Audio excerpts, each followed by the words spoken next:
Buenos días. Hola, hola año 9. So, hoy vamos a estudiar ¿qué haces para ganar dinero? So, can you guess about what we're learning today? ¿Qué haces para ganar dinero? So, yes, so we're going to be learning different expressions to describe how you help around the house. You're going to use the first three persons of the verbs in the present tense and explain what you do with the money that you have earned. So this week we're going to learn all that. So this question means, what do you do to earn money? What do you do to earn money? So, get ready.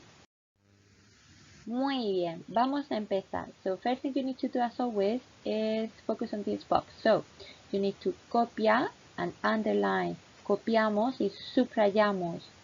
So write the date, objective and title, título, fecha, objetivo, and match up the verbs below.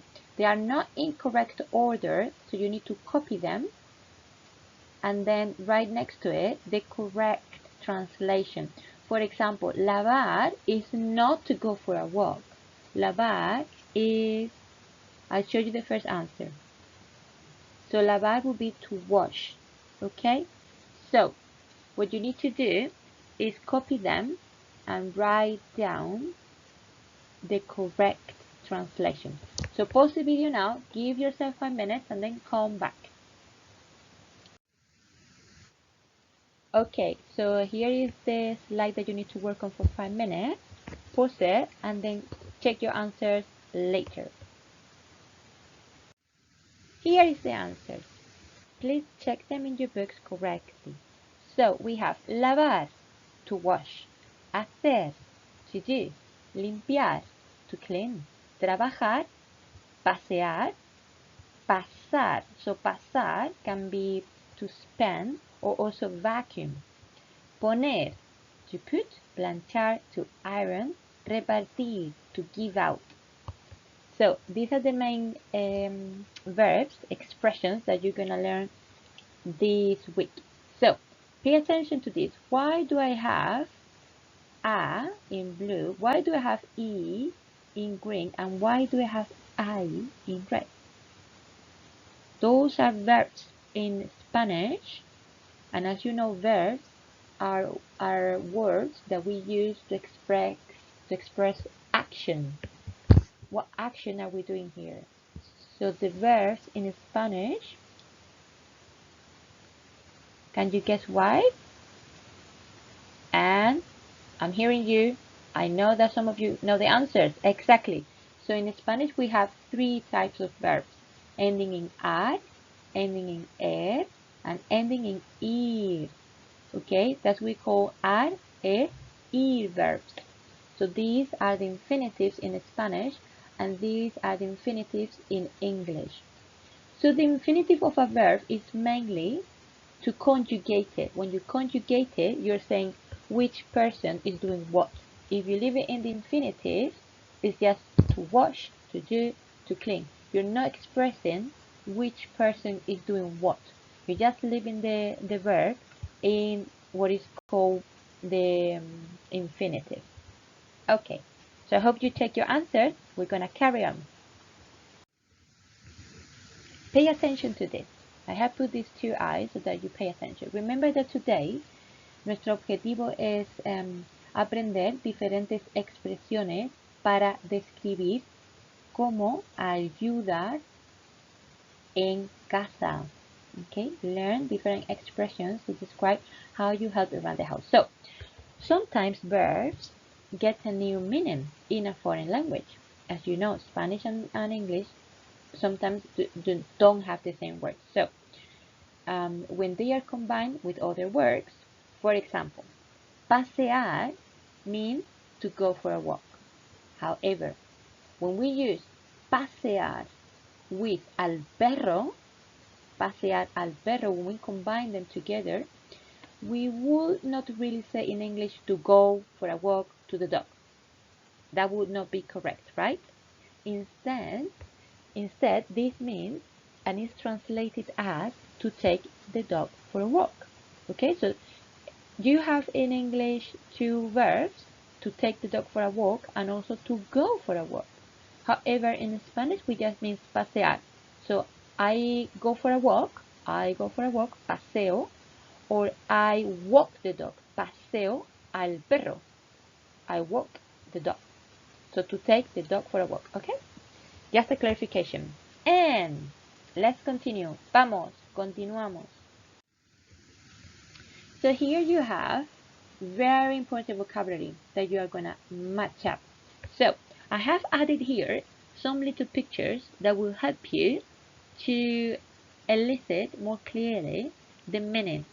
Okay, so what you need to do is again have this vocabulary very close to you this term, because this is a new unit that we're starting, a new module. So I want you to highlight it or decorate it, use different color pens, anything, so that you remember that these are the expressions that you need to learn this week. And by this week, I mean that you need to secure it the following weeks so that you can use it over and over again. Okay, so instead of learning something that you're not going to use anymore, you are learning these expressions so that you can keep using them over and over again. So that the more you practice, the better you get in Spanish or in any other lesson. So, sorry about this pet talk. I'm really sorry. So, what you're going to do is match up. So, for example, let's see. If I press this arrow, let's see which is the first one that it comes up. Lavo la ropa, yeah, lavo la ropa. You have the meaning in the previous slide that you copied. So lavo, you know that means to wash. So to wash, you can wash a couple of things. So in this case, we're gonna go for lavo la ropa, okay? Pause the video now, give yourself 5 minutes and come back to check your answer. Muy bien, chicos y chicas, vamos a corregir. Next one. Hago de canguro. I babysit. Limpio la casa. I clean the house. Trabajo en el jardín. I work in the garden. Paseo al perro. I walk the dog. Paso la aspiradora. I vacuum. Pongo la mesa. I set the table. Lavo el coche. I wash the car. So you can wash the clothes or you can wash the car. Plancho la ropa. You can planchar. So you can iron the clothes or you can wash the clothes. And reparto, what can you give out? Periódicos, muy bien. So reparto periódicos. Pause the video now or rewind if you want to pronounce the meaning of these expressions with me. So every time I say it, you can say it again with me, okay? So pause the video or go back again and repeat the expressions with me. Muy bien, continuamos. So, as we are learning different expressions, you need to remember that in Spanish, the verbs change, okay? So, I have highlighted this because I have here in yellow are, ir, and ir. As I explained before, in Spanish we have 3 types of verbs. All the verbs, all those words that express action in Spanish, all of them, believe it or not, they end the letters in ar, ir, or ir. That's why I have highlighted this, because this bit only means that ending ar. So all the verbs that are regular, ending in ar, will have the same conjugation. The same with verbs and with ir. Okay? So this is what it means, the AR, ER, and IR. So it ends in ir, it ends in and it ends in R. So I'm going to delete this bit for a minute and I'm going to explain this to you. So if I say I wash, I'm going to say lavo. If I say you wash, I'm going to say lavas. And if I want to say we wash, it's lavamos. The and ir are very similar. That's why they are in red. So, bebo, reparto, bebes, repartes. And in the we form, it's bebemos. And in the I form, the I comes back here. Repartimos. We give out.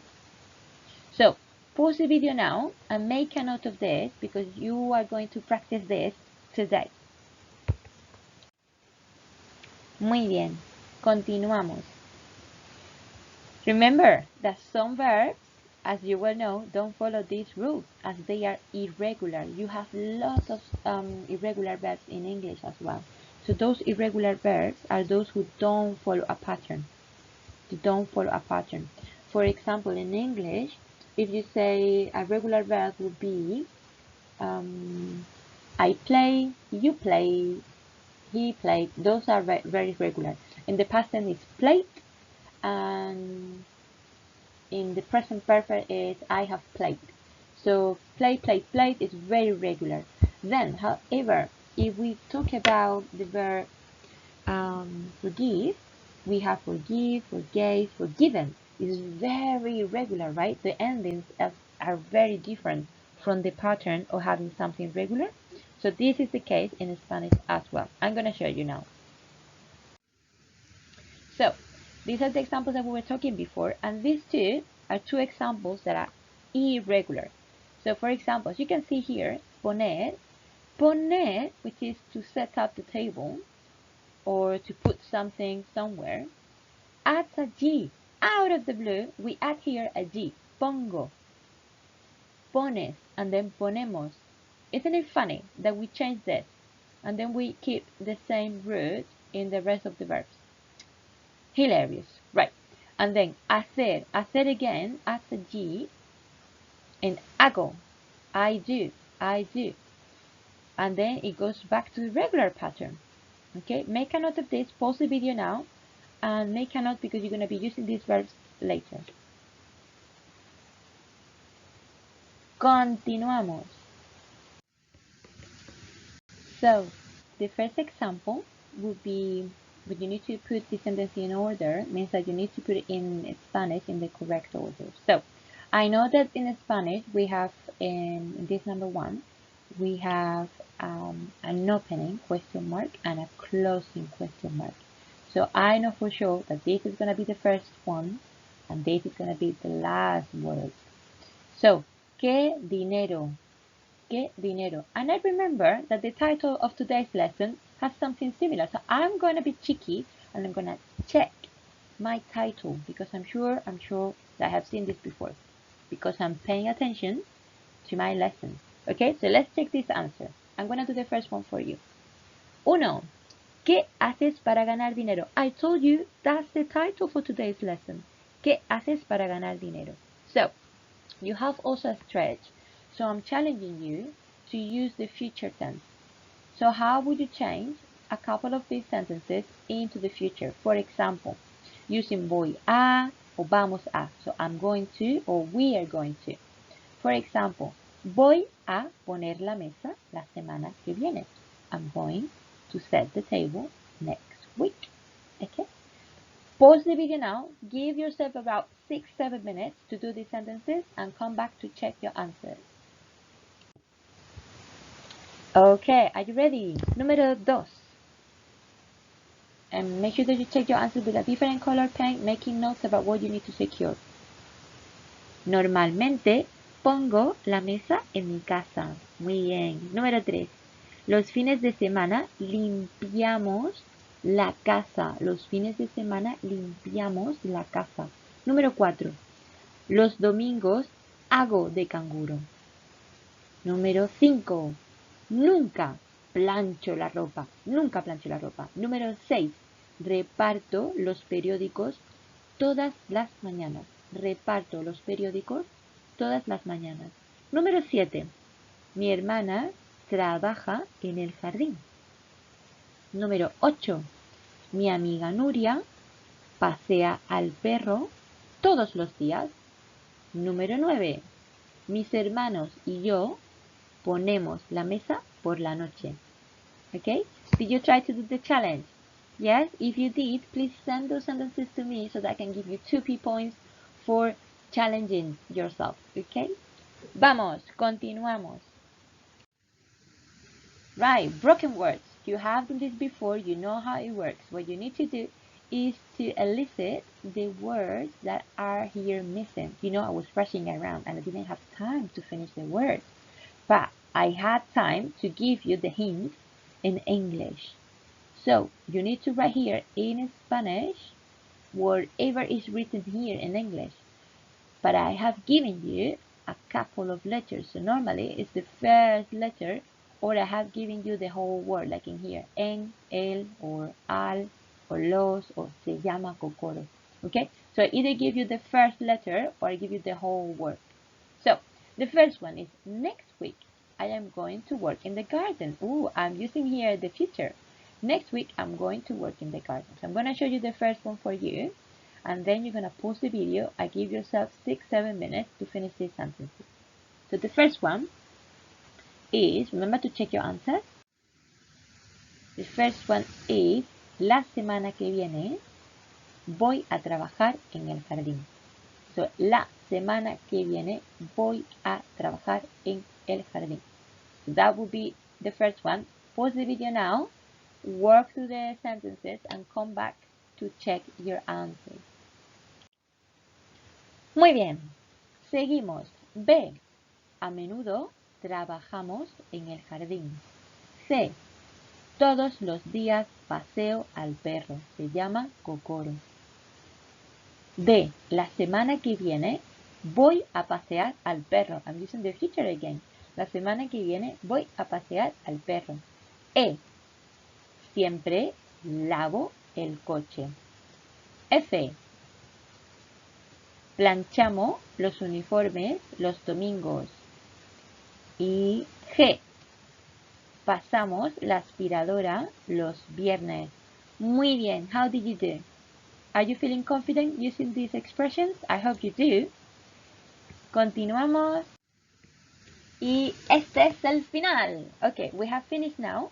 Now, this is the plenary, so please go to your home learning plan and click on the link to complete your form, and I will know how much you have learned today. Okay? Muy bien, muchas gracias. Hasta la semana que viene. Adiós.